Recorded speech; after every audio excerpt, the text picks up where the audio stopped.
don't have a horse in this. I'm not advocating for any one particular entity. Right. What I'm concerned about is the integrity of the process. At a time when we are essentially hurting for every dime in this budget, to have a process like this unfold where there's an assertion that $30 million was forsaken because there was a favorite technical scenario that seemed to lean towards a certain candidate. What I wanted to say is there was no predetermined. And I also rise because I am concerned that when we vote, we cast our vote on the integrity of the process. And so I have a number. Was there a request to have these technical discussions recorded?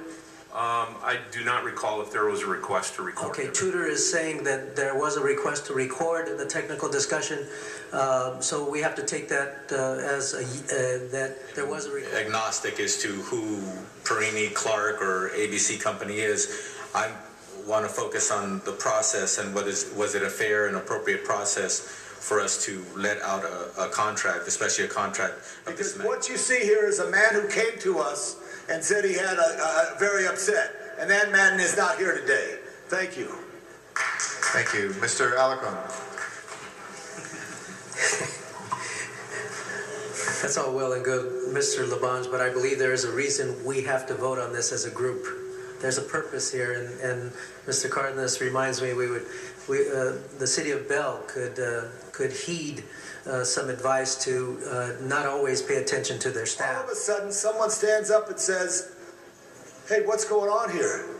Oh, okay, it has been reviewed by our city attorney. We must rely on the staff. If we're going to look at every contract that comes through this city hall on who gets it and who doesn't, that's what we have professionals here. And I'm proud of the general manager of our airport, the director of our airport, and the staff that she has. Do we have any document? Was there a transcript of the conversations of the technical discussion? There is a transcript of each issue that was raised. No, I'm asking, was there a transcript of the technical discussion in whole? We have no way of knowing whether whether there was a fair. The accusation by the contractor that is protesting is that staff did not fully inform Tudor Celebro about the weaknesses of their proposal as it did the other proposers. And that enabled the other proposers to submit a final bid that was much more akin to what staff would have wanted. That is the allegation. Mm-hmm. Okay. And now I'm asking, do we have any documentation to demonstrate that that was not the case? I believe and the after answer this to that answer, is yes. Mr. Rosendahl will be our next speaker. Go ahead, yes. Please. The answer to that is yes. And here's why. What is that documentation? There were very specific allegations of inadequacy. I asked for documentation. What is the documentation? Mr. Alarcon, your time is up. If you can press your button. I want to answer to that question. Well, otherwise we'll wait the answer. Yes. They didn't do what we asked. We, as I mentioned before, Mr. Alarcon, we had identified and we wrote down and we have documented the deficiencies that were noted in the draft technical proposals.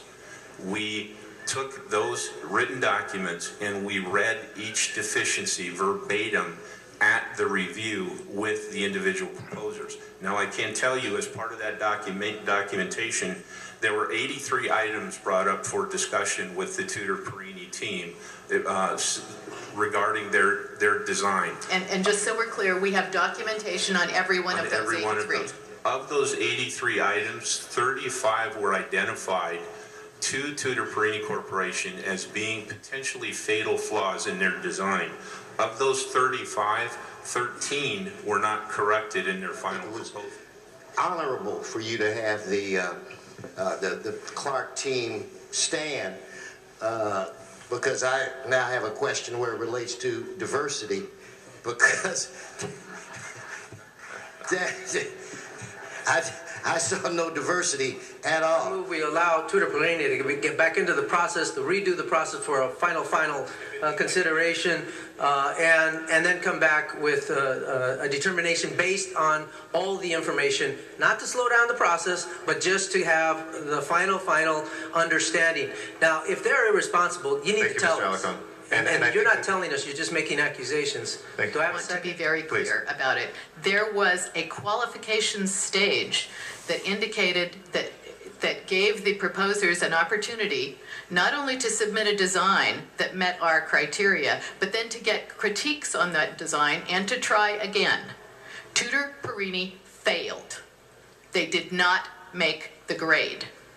The fact that later we found this irregularity on the weather data, which was only submitted with their final submission, which is why it wasn't caught earlier, is simply something that went to the trustworthiness, and Councilman Krikorian, I think you brought this up. It is a dilemma when we find that there is significant question about the integrity of what has gone on in a submittal and a proposal process. It was a dilemma for our Board of Airport Commissioners as to whether to stop the process or not. But because our process is pertinent only to the contract, once Tudor Perini identified that they were going to withdraw their proposal, the dilemma was we were going to look like we were punitive if we prosecuted it forward to a hearing.